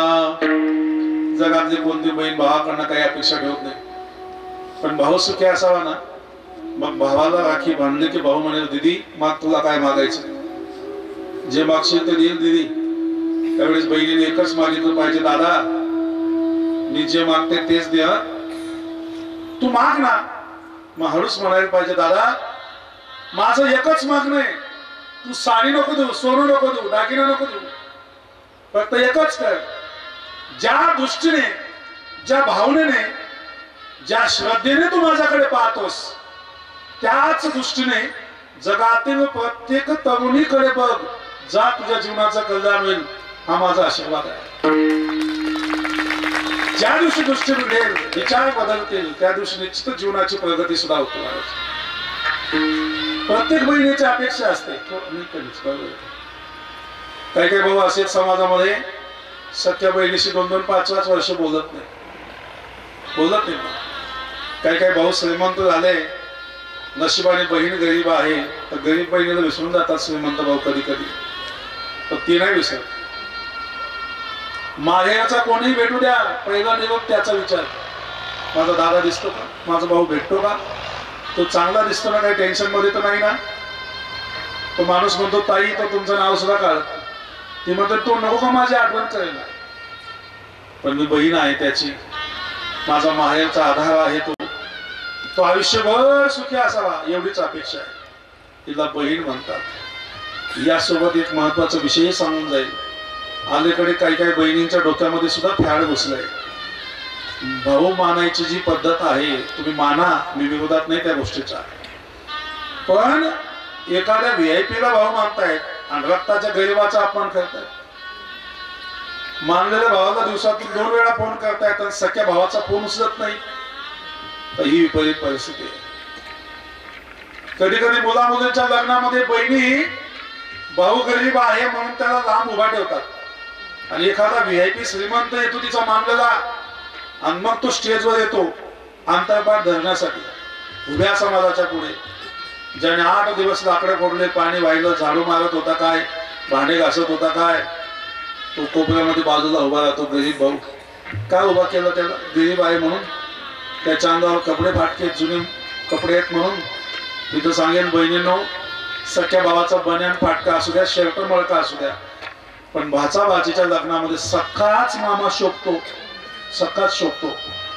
यदा कदाचित दुर्दैवाने नसेल सख्खा मामा, मग तुम्ही कोणालाही उभं करू शकता तुमच्या प्रेमाने, पण जर सखा असेल तर त्याचा अपमान करू नका. आज काळाची गरज आहे. काही काही बहिणी भावाकडनं सही घेण्याचे पैसे घ्यायला लागले, वारस सही कमी करण्याचे, तर तो समाजाला लागलेला एक कलंक आहे. भाऊ प्रेमाने देत असेल तर घेतलं पाहिजे. आज काळाची गरज आहे. मानलेला भाऊ तुम्हाला 50,000ची साडी घेतोय आणि सखा भाऊ गरीब आहे म्हणून हजारोच रुपयाची घेतोय, पण त्या सख्याच्या 1000 रुपयाच्या साडीमध्ये जे ममत्व आहे ते मानलेल्याच्या 50,000च्या साडीमध्ये तेवढा पवित्र भाव नाहीये जो रक्ताच्या नात्यात आहे. म्हणून एकच सांगेल, कथा कीर्तन शिव महापुराण रामायण भागवत तुम्ही सर्व ऐका, पण रक्ताचं नातं जोपासा. आज काळाची गरज आहे. काही काही भाऊ बायकोच्या नादी लागले, सालीला दिवसातून 2-3 वेळा फोन करतात आणि सख्या बहिणीची 6-6 महिने सुद्धा आठवण करत नाही. बहन भाची को कोई ना पूछे, साल को बहुमान, अशी परिस्थिती आहे माझ्या. पद्मपुराण असं सांगतं, एखाद्या माणसाच्या जीवनामध्ये कष्ट करून जर पैसा टिकत नसेल तर त्याने दुसऱ्या कोणत्याच भानगडीत पडू नये. त्याने बहीण भाचीचा मनापासून आशीर्वाद द्यावा. बहीण भाची साडी चोरी करून तिला नवी करावी, यथोचित पद्धतीने तिला वस्त्र अलंकाराने तिला विभूषित करावं आणि तिच्या पायावर डोकं टेकावून आशीर्वादाची मागणी करावी. बहीण भाचीने मनापासून आशीर्वाद दिला की माणसाच्या जीवनाची प्रगती निश्चितच होते. असं पद्मपुराण आणि गरुड पुराण सुद्धा वर्णन करतं. त्यामुळे शक्य असेल तर रक्ताचं नातं जोपासा, आज काळाची गरज आहे. आणि म्हणून बहिणीने भावाकडे हेच मागितलं पाहिजे वेळोवेळी, ज्या दृष्टीने माझ्याकडे पाहतो दादा त्याच दृष्टीने जगातील सर्व महिलांकडे, सर्व मुलींकडे बघ, मग तुझ्या जीवनाचं कल्याण होईल. दृष्टी बदलली की जीवनामध्ये परिवर्तन निश्चितच होतं. म्हणून वरच्या आडीला तुम्ही सावध राहावे. वरची जी आडी आहे ती दृष्टी आहे, कायम स्वरूपी सावध राहा, तुमचं कल्याण होईल. परस्त्रिया सदा बहिणी माया हा उपदेश करण्याचा अट्टास संतांचा असल्यामुळे, आणि हे सर्व करताना पाटील बुवाला माग लावून सवे, हा जो मनाजी पाटील आहे ना त्या गावातला, जिकडे गेला का तिकडे हे जातं सगळं. आणि हा मोठा विचित्रित आहे. हा म्हणतो जाऊ द्या, 7 दिवस सप्ताह आहे, 2-4 दिवस नाही गेलं तर काय बिघडतं, चला गौतमी पाटील पाहू. भरती विचित्र पद्धत परिस्थिती निघाली, अत्यंत वाईट परिस्थिती. आणि म्हणून काही काही तर घरी मुलं बाळ उपवाशी मरतात, त्यांना खाऊ घालत नाही. नाचणाऱ्या बायांच्या अंगावर पैसे उधळतात. जीवनात कधीच प्रगती होणार नाही, कधी प्रगती होऊ शकत नाही. ज्याने लक्ष्मीचा असा अपमान केला त्याच्या जीवनामध्ये पैसा नाही टिकू शकत. म्हणून पाटील बुवाला मग लावून सवे, मनाला सोबत घ्या. आणि चिठ्ठी बा मग पडेल ठावे. एक दिवस काळाची चिठ्ठी, त्या दिवशी तुम्हाला कळेल. पण आजपासून दृष्टी सांभाळा, सावध राहा. एवढंच नाही, मधल्या आडीला एक बायको फिरे, तिजला साधा तुम्ही मग पडेल पुरे. वरची दृष्टी आडी आहे, मधली जी आहे ती मुख रूपी आडी आहे. आणि त्या आडीमध्ये एक बाई फिरते, ती बाई म्हणजे जीभ आहे. कोण आहे? जीभ आहे. एक बाईला फिरे, तिजला साधा तुम्ही मग पडेल पुरे. काही काही लोक नुसतं जिभेचे लाड पुरवतात, नुसतेच लाड पुरवतात. तिच्यावर ताबा घेतला पाहिजे, तिला साधलं पाहिजे. जिभेवर ज्याने ताबा ठेवला ना, त्या माणसाची प्रकृतीही व्यवस्थित राहते आणि मनस्थितीही व्यवस्थित राहते आणि त्याच्या जीवनाची गती सुद्धा व्यवस्थित राहते. काही काही लोकांचा ताबा नाही, 2-2, 5-5 वर्ष माळा टेकवतात. कधी कधी नातेवाईकांकडे गोंधळाला जातात आणि नुसतं 1-2 लोकांनी म्हटलंच पाहिजे लगेच माळा काढून टाकतात.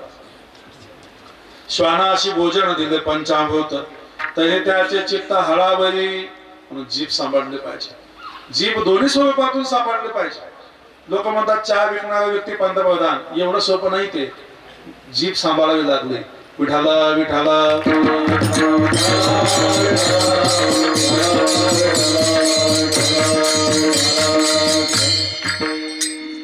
कोणत्याही व्यक्तीने जिभेचा उपयोग व्यवस्थित केला, तंतोतंत केला, ही जीभ अशी आहे, ही माणसाला उंच पदापर्यंत नेऊ शकते. आणि ज्या दिवशी जीभ बिघडली त्या दिवशी माणसाची दुर्गती सुद्धा करू शकते. आणि म्हणून हिला दोन्ही माध्यमातून सांभाळलं पाहिजे. तिला साधा तुम्ही मग पडेल पुरे. कबीरजी सांगतात, ऐसी वाणी बोल दिए जो मन का पाखोय, और नको शीतल करे आपो शीतल होय. संत सांगतात, तुमची परिस्थिती लोणी द्या लोकांना, नाही तूप देऊ शकत, दूध द्या, नाही देऊ शकत ताक द्या, ताक नाही देऊ शकत पाणी द्या, आणि पाणी देऊ शकत नाही तर 2 शब्द गोड बोला. आणि 2 शब्द गोड बोलू शकत नसाल तर एखादी कोरडी वेपा, म्हणजे तिचं अजून व्यवस्थित खोलीकरण करून बांधकाम करून काहीतरी पाण्याची व्यवस्था करावं असं मला म्हणायचं होतं. तुम्हाला काय वाटलं?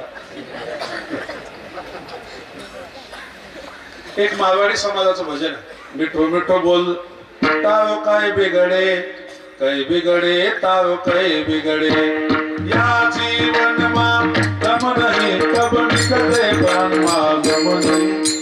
मिठो मिठो बोल तारो काय बिगडे, मिठो मिठो बोल तारो काय बिगडे,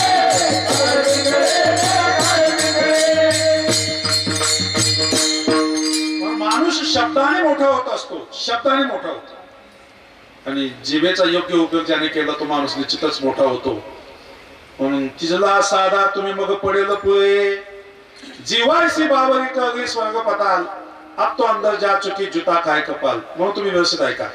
ज्याने गुन्हा केला त्याला शिक्षा मिळाली पाहिजे ना. गुन्हा ज्याने केला शिक्षा सुद्धा त्यालाच मिळाली पाहिजे. पण गावामध्ये जर समजा भांडण झालं, शिव्या देण्याचं काम कोण करते? बिना दाताचा माणूस सुद्धा 50 शिव्या देऊन टाकतो नॉनस्टॉप. बिना दाताचा, म्हणजे शिव्या देण्यामध्ये दाताचं काही काम नाही. पण ज्याला शिव्या दिला तो म्हणतो बस बंद कर, मी तर दातच पाडीन. दाताचा काय संबंध आहे? म्हणून दात आणि जिभेचा संवाद आहे बघा. तुम्ही बसलाय काय? दंत कहे जीभ को हम 32 तो अकेले माए, अगर एक बार काटा तो तेरी फिर्याद कहा जाए. तू मालू पोहे, लोणचं, बटाटा वडा, मिसळ, भजी, पाव, पकवान पाहिली की तोंडात चळवळ चळवळ चळवळ करते. तुला कसकसून चावलं तर कोणत्या कोर्टामध्ये केस टाकायची अशी? जीभ म्हणे तुम्ही 32 पण माझ्या नादी लागू नका. मी एकटी का असे ना, मी काय करशील? 32 चे 32 पाडून टाकेल. कसे पाडशील? ती म्हणते जीभ कहे दंतन को तुम 32 मैं अकेले माए, अगर एक बार टेढ़ी चली तो 32 ही गिर जाए. एकदा वाकडी चालून गेली, चुकीचा शब्द निघून गेला तर समोरचा 32 पाडल्याशिवाय हात नाही. जीवा इसी बावरी कर गई स्वर्ग पाताल, अब तो अंदर जा चुकी जुता खाय कपाल. म्हणून जिभेचा वापर व्यवस्थित पाहिजे. अजून थोडस सांगतो. माणसाच्या अवयवांमध्ये सर्वात पटकन जखम बरी होती जिभेची. जिभेला जर जखम झाली तर कमी कालावधीमध्ये चांगली होते. पण ऐका ना, जिभेला झालेली जखम कमी टाइमामध्ये चांगली होते, पण जिभेमुळे झालेली जखम, समजते ना, जिभेमुळे झालेली जखम मनाची आयुष्यभर बरी होत नाही. म्हणून बोलताना असं बोला की त्या समोरच्या व्यक्तीचं अंतःकरण आयुष्यभर नको जळून राहिलं. काही काही लोक एक एक शब्दाने समोरच्या व्यक्तीचं अंतःकरण नाही संसारात जाळून टाकतात. अशी परिस्थिती. शब्द तो शब्द आहे. शब्दाच्या माध्यमातून सुख आहे, शब्दाच्या माध्यमातून दुःख आहे, शब्दाच्या माध्यमातून प्रपंचामध्ये गोडवा आहे, आणि शब्दाच्या माध्यमातून त्या ठिकाणी विसंगती सुद्धा आहे. बऱ्याच काही काही माता वगैरे सवय असते. सुनबाईचं त्यांचं बिछडलं का कुठे आडवा तिडवा बोलून सुनबाईंना काही ऐकवतात. घरामध्ये जोडीमध्ये मुलगी झोपली, जागे झाली, आता ती काही काकडा थोडी म्हणेल, रडायला सुरुवात करते. आजी असते घरामध्ये, तिने झोका द्यावा, थापटावं, गाणं म्हणावं, तसं काहीच करत नाही. मोठ्याने आवडलं मारते, झोप बरोबर तुला बटा पुसाई घ्या बरं, तुमकडे कोणत्या देवा नाही वर.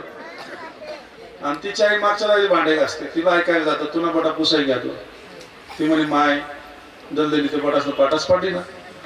ती भांडे ठेवते, हात धुते, पटकन येते, मुलीला जोडीतून काढते दूध पाजण्यासाठी. पण एवढी रडणारी ती काही लगेच दूध पिणार आहे का?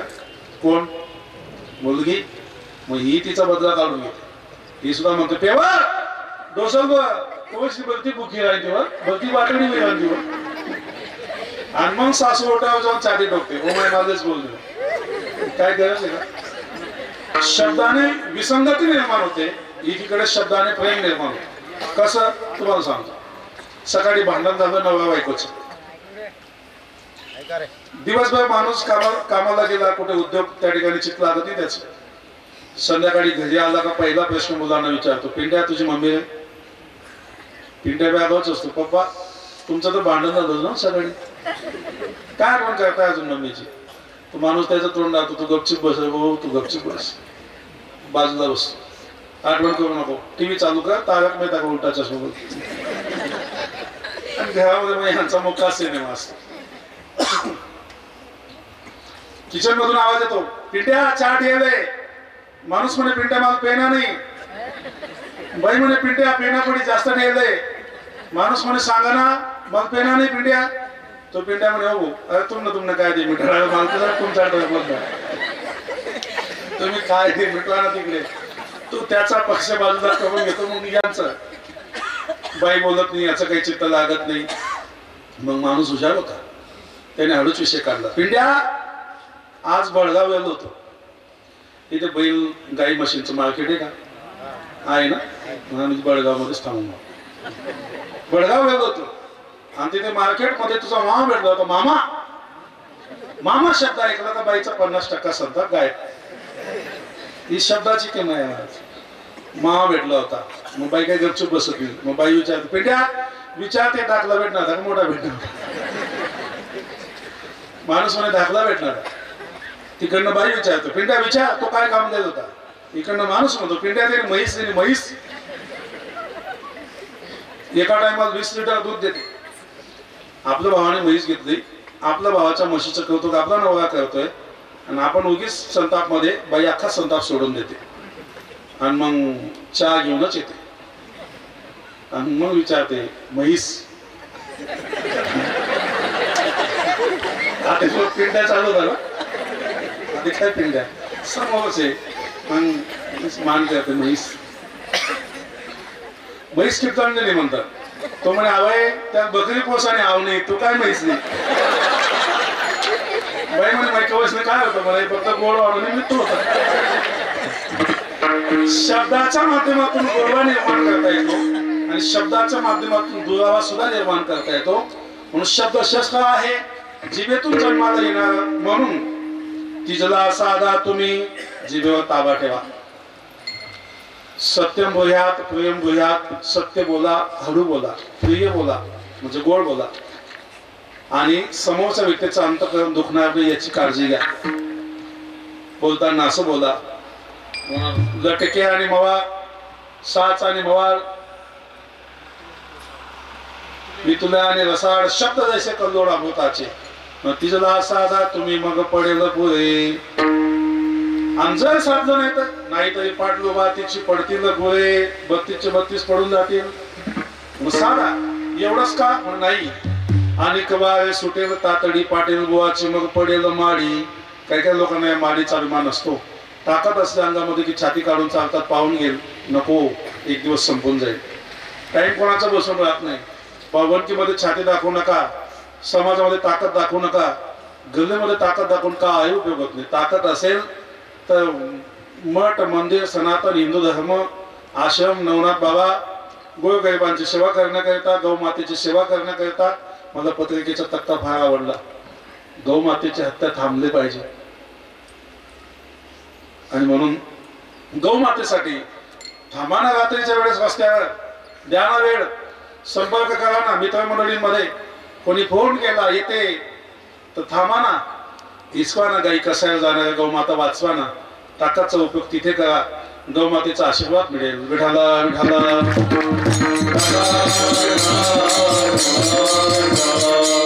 तिकडं नावाचे नागोबा वर्णन करून सांगतात एक दिवस माता कोणाचं वाव येईल माडी पडून जाईल तिची 5 पोळे लागतील देशोधडी देह हा 5 वस्तूंपासून आहे याला आधार 5 वस्तूचा आहे देह हा उसना आलेला 5चा तिची 5 पोळे लागतील देशोधडी एवढ्यावर थांबलं नाही आणि कवाळे आणि कैचे नवल झाले गावच्या पांड्याने पाटलास नागविले जुन्या काळामध्ये ते मोनिमजी असायचे बघा मोनिमजी ते तो मन रूपी जो पाटील आहे त्याने जिवाजी पंताला धोक्यात घातलं हा जिवाजी पंत मनावर विश्वास ठेवत होता आणि मनाच्या मागे चालत होता ज्ञानोबा सांगतात मनोमार्गी गेला तो येथेच मुकला आणि म्हणून मनाच्या मागे चालत होता आणि संपला साऱ्या कागदाचे शून्य एकच आले चित्रगुप्ताच्या गावापर्यंत पोहोचला देह सोडला की काही काळ प्रवासाचा आहे आणि तिथपर्यंत पोहोचल्यानंतर मग चित्रगुप्ताने याचं रेकॉर्ड चेक केलं यम धर्म सांगतात की याचं रेकॉर्ड चेक करा सत्ताबाईचा बडगाव मध्ये गिरणा मैयाच्या पवित्र तटावर श्री नवसाला पावणाऱ्या नवनाथ महाराजांच्या उत्सवाच्या निमित्ताने गुरुदत्त भगवंताच्या जन्मोत्सवाच्या निमित्ताने दत्त जयंतीच्या निमित्ताने 16 सत्ताबाईचा याने तिथे काही कीर्तन ऐकलंय का पाहत याचं रेकॉर्ड म्हटलं नाही महाराज हा मनाच्या मागे जात होता याने नाही ऐकलं शून्य मारा काही दान धर्म केलंय का म्हणजे नाही केलं महाराज शून्य याने गौमातेला काही चारा दान केलंय का नाही केलं महाराज शून्य पंढरीच्या दिंड्या जायच्या बळगावकडनं वारकऱ्यांना काही पाणी तरी पाजलंय का म्हणजे याने पाणी पाजलं नाही उलट निंदा करत होता निंदा त्या 1 महिना भागी येतेस ना असं निंदा करत होता म्हणजे महाराज शून्य साऱ्या कागदाचे शून्य कची झाले टाका नरकामध्ये अशी विपरीत परिस्थिती पुढे होईल एवढ्या करता बाबांनो इडता फिरता गा एक शकून सांगे तो पिंगळा सांगतो की मी प्रत्येक गावोगावी फिरतोय गल्लोगल्ली आणि हे शकून सांगतोय काय सांगतोय शकून सांगणारा अजून एक अभंग आहे शकून सांगा माया आंगया बाई माझे नाव शकून सांगा माया आंगया बाई माझे नाव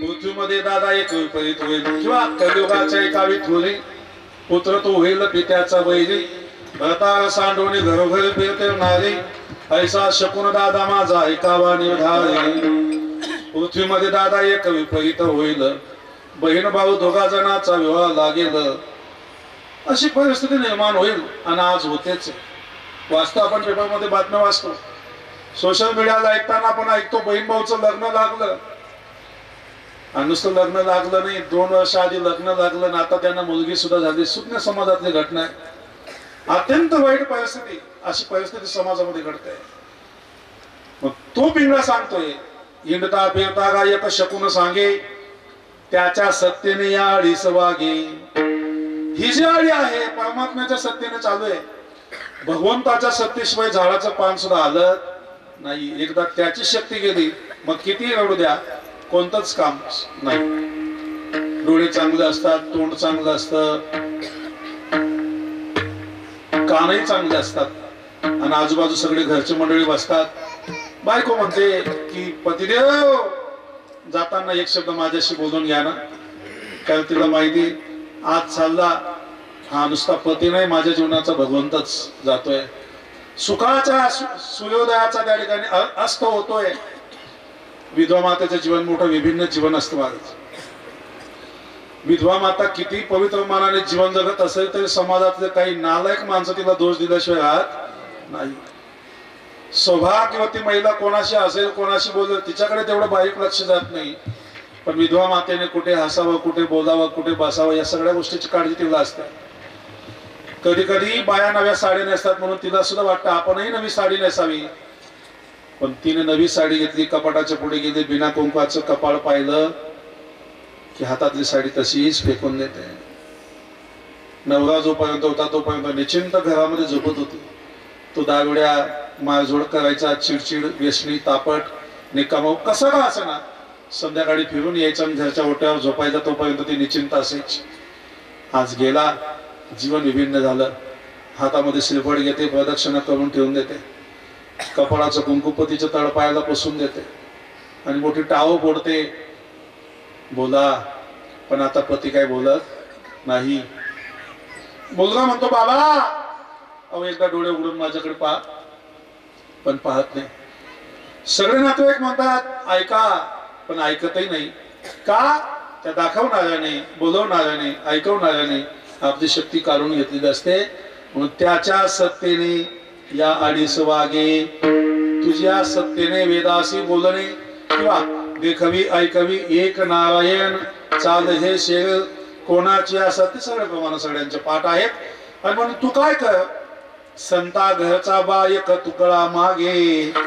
तू संता घरी जा आणि एक तुकडा माग कोणता तुकडा माग संत समागमी धरावी आवडी करावी तातडी परमार्थाची तू संताच्या घरी जा आणि भगवंताचं नामचिंतन कर करावी तातडी परमार्थाची म्हणून आपल्यालाही खानदेशामध्ये श्री गुरु रामदास बाबांसारखे संत भेटले श्री गुरु वैकुंठवासी गुरुदेव मोठ्या बाबांसारखे संत भेटले श्री गुरु वैकुंठवासी मधुकर बाबा शिंपीन सारखे संत भेटले श्री गुरु वैकुंठवासी नतुसिंग बाबांसारखे संत आपल्या खानदेशाला भेटले श्री गुरु सुखरू बाबा अनोलेकर असे महापुरुष महान संत पूजनीय दिगंबर महाराज पूजनीय संत सखाराम महाराजांची पदस्पर्शाने आपली ही नगरी इकडनं जाता येता पावन झालेली नगरी आहे आणि अशा महान संतांच्या पदस्पर्शाने पावन झालेल्या पुण्यवान नगरीमध्ये आणि त्यांच्या चरण सानिध्यामध्ये जीवन जगत असताना परमार्थ करतोय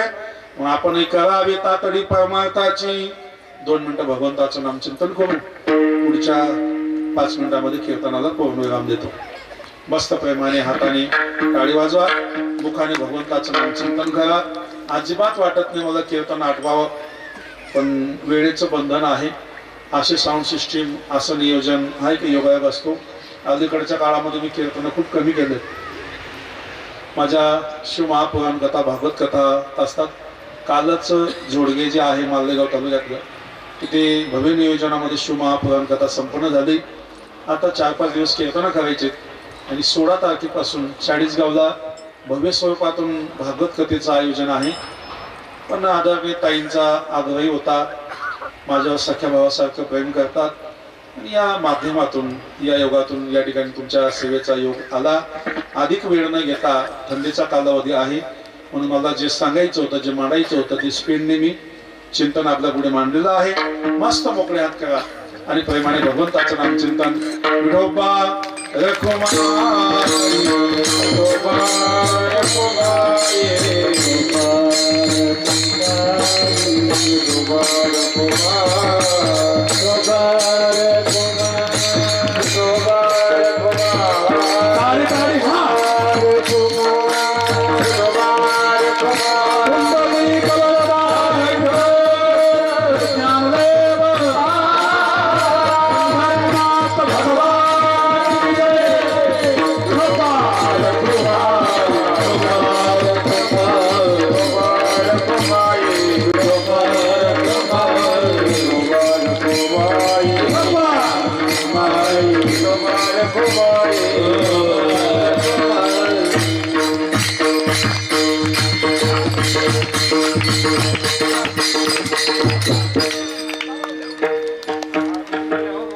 हे जय नाही काल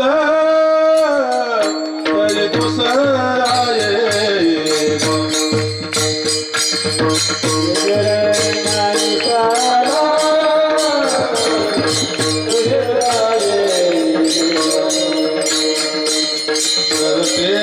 शेवटी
महाराज मंडळींनी तंतोतंत वेळेवर 9 वाजता कीर्तन चालू केलेलं आहे.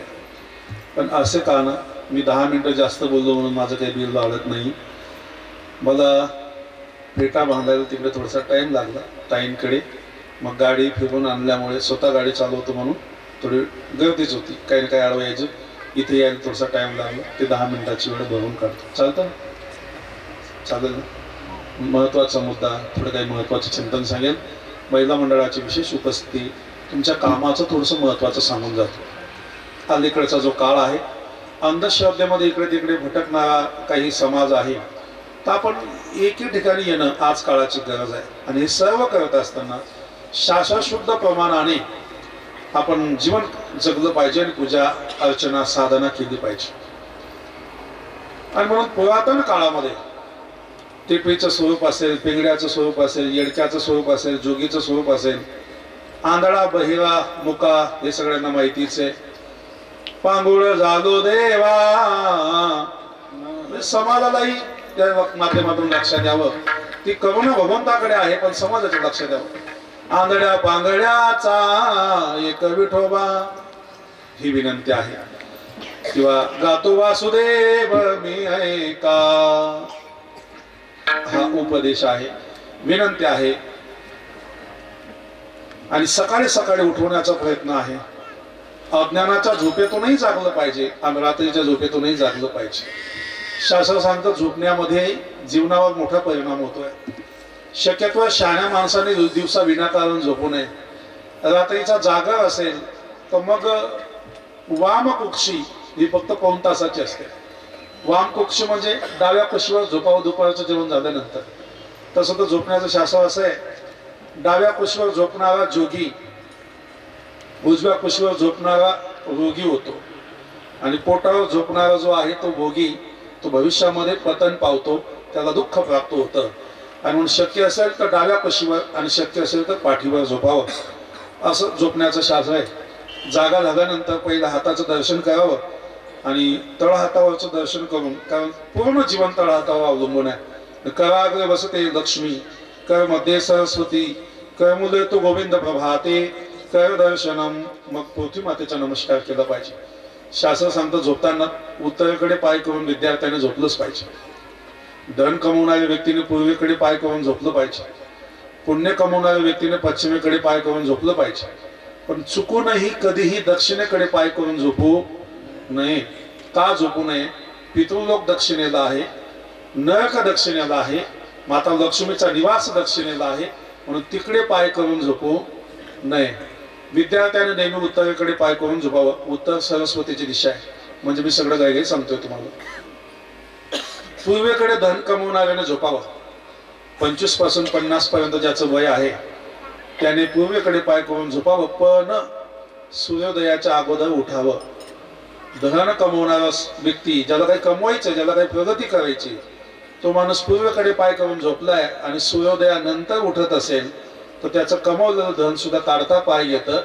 लक्ष्मी उदास होते त्याच्या जीवनामध्ये.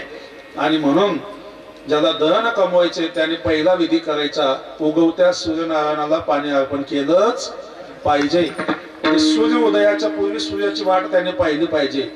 अशी परिस्थिती आज समाजामध्ये विपरीत आहे. हे जुने लोक जे बसले गेले कीर्तनामध्ये, एक गोष्ट घरच्यांना नेहमी टाळं फोडून सांगतात की तुम्ही उजेड पडण्याच्या अगोदर उठा, उजेड पडण्याच्या अगोदर उठा आणि झाडू मारा. पण कोणी ऐकत नाही. उजेड पडण्याच्या अगोदर झाडू मारण्याचं काय महत्व आहे?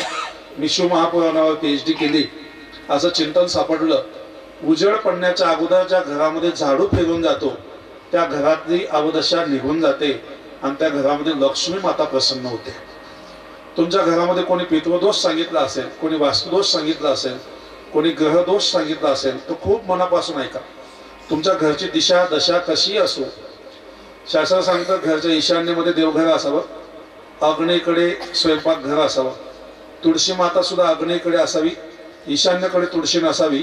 ईशान्येकडे डस्टबिन, कचरा कुंडी, चप्पल जोडे, मच्छरदाणी, भंगारच्या टाकाऊ वस्तू, टॉयलेट, बाथरूम ईशान्येकडे कधीही चुकून नसाव्यात. बेडरूम मध्ये मेलेल्या लोकांचे फोटो नसावेत. नटरंग भगवंताची मूर्ती घरामध्ये नसावी. देवघरामध्ये कोणत्याही धातूची मूर्ती पोकळ नसावी, पोकळ मूर्ती नसावी. पोकळ मूर्ती ज्याच्या घरामध्ये आहे त्याच्या घरामध्ये कष्ट करून पैसा टिकत नाही. एवढ्या करता मूर्ती जी आहे ती ठोस असावी, गरीब असावी, पोकळ मूर्ती नसावी. किचन आग्नेयमध्ये असताना पाण्याचा माठ आग्नेयेकडे असेल, दक्षिणेकडे असेल तर फार उत्तम आहे. पण घरचा दरवाजा दक्षिणेला आहे, काही कोस आहे, काही घरामध्ये काही दोष आहेत, वायव्येकडे टॉयलेट आणलंय तर त्या घरच्या लोकांना गॅस अपचनचा त्रास होतो, असे काही दोष असेल आणि कमवलेला पैसा हातामध्ये टिकत नसेल तर त्या घरच्या लोकांनी हा विधी केला पाहिजे. तुमच्या कामाचं 5 मिनिटाचं महत्वाचं चिंतन सांगून जातोय. अलीकडे कथा कीर्तनांमध्ये जीवन उपयोगी ज्ञान ऐकायला कमी मिळतं, टाइमपास बहुतांशी बराच वेळ होतो. 2 मिनिटाचं चिंतन असं आहे, कुठलाही दोष असू द्या, कुठलंही दुःख असू द्या, समुद्र मंथनातून लक्ष्मी माता जेव्हा प्रगट झाल्या तेव्हा लक्ष्मी सोबत एक देवी प्रगट झाली होती. ती लक्ष्मीची छाया आहे आणि त्या छायेपासून जी देवी निर्माण झाली. विष्णू सोबत लग्न करण्याची इच्छा असल्यामुळे पण लक्ष्मीने सांगितलं तिला, तू माझ्यामध्ये सामावून जा, 2 रूप नकोत, माझ्यामध्ये सामावून जा आणि 1 रूपाने झाडू बन. तिने झाडूचं रूप घेतलं, तीच झाडू जी तुमच्या माझ्या घरामध्ये आहे. म्हणून व्यवस्थित ऐका, मातंग समाजाच्या हाताने बनवलेली जी झाडू आहे ती घरामध्ये एक पाहिजेच, गरज असो अथवा नसो, ती साक्षात लक्ष्मीचं स्वरूप आहे. ज्या घरामध्ये झाडूचा सन्मान होतो त्या घरामध्ये लक्ष्मी थांबते, ज्या घरामध्ये झाडूचा अपमान होतो त्या घरामध्ये लक्ष्मी थांबत. लोकांना घाण सवय, झोपेतून जागा झाल्यात माता की पहिलं काय काम करतात, टेटस ठेवतात. जागी झालं की अगोदर टेटस ठेवते, तर ते चुकीची सवय. जागा झाल्यानंतर आरशामध्ये चेहराही पाहू नका, जागे झाल्यानंतर बाहेरच्या लोकांना पाहू नका, शेजारी तिकडे लक्ष देऊ नका. जाग आली ब्रह्ममुहूर्ताच्या वेळेस, माहिती ना ब्रह्ममुहूर्त 11 वाजता असतं, तर ब्रह्ममुहूर्त 3:30 वाजेनंतर जेव्हा चालू होतं त्या ब्रह्ममुहूर्ताच्या कालावधीमध्ये आपण 4, 4:30, 5 वाजता तर बाईने काय करायचे, जाग झालं की पहिलं दर्शन आपल्या झाडूचं करायचंय.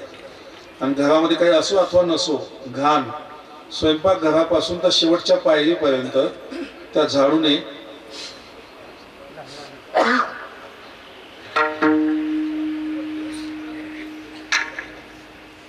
आकाशवाणी चालू झाली.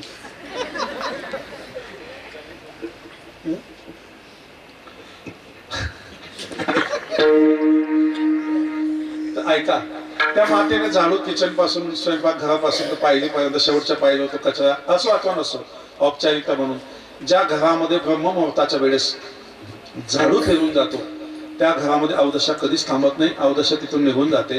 म्हणून जुने लोक सांगायची, एक काम कमी करा पण उजेड पडण्याच्या अगोदर काय करा, वाळा, घर, खडे जे असेल ते झाडून टाका. आजही जुने लोक पहाटे उठतात आणि पहिलं काम झाडण्याचंच करतात. म्हणून तिथून सुरुवात झाली पाहिजे. काय असेल, लक्ष्मीचं स्वरूप झाडू आहे. म्हणून दीपावलीच्या वेळेस आपण लक्ष्मी पूजन, पण पूजन कोणाचं, झाडूचं. घरामध्ये सुनबाई लक्ष्मी येणार आहे, पण पहिले आणतो कोण, पहिली वस्तू काय खरेदी करतो आपण, बोलत नाही तुम्ही, झाडू. झाडू हे साक्षात लक्ष्मीचं स्वरूप आहे. आणि म्हणून पद्मपुराणामध्ये असं वर्णन येतं, आपले मुलगी सासरे जाताना आई वडिलांनी तिला 4 वस्तू 4 गोष्टी कधी देऊ नये. सांगू का राहू, सांगू ना, त्याची दक्षिणा थोडीशी वेगळी लागेल, देऊन टाक चालत. तर मुलगी सासरी जाताना माहेरच्या लोकांनी तिला या 4 वस्तू देऊ नये अथवा तिने घेऊन जाऊ नये. काय काय, पहिली वस्तू आहे झाडू, माहेरच्या लोकांनी कधी देऊ नये आणि तिने घेऊन जाऊ नये. दुसरी वस्तू आहे गाळणे देऊ नये. तिसरी वस्तू आहे सुई देऊ नये. आणि चौथी वस्तू आहे लोणचं, आचार कधीही मुलीने माहेरून घेऊन जाऊ नये. जी मुलगी माहेरून लोणचं घेऊन जाते तिच्या घरचे कष्ट करून थकलं तरी पैसा टिकत नाही, कारण माहेरून अवदशा सोबत घेऊन जाते. अवदशेचा निवास आहे लोणचं मध्ये. आणि लक्ष्मीची घेऊन जाते, तिच्या भावांच्या जीवनामध्ये अवदशा येते, कारण ती लक्ष्मी सोबत घेऊन जाते, झाडू घेऊन जाते. म्हणून 4 वस्तू देऊ नये. काय काय देऊ नये सांगता तुम्ही आता,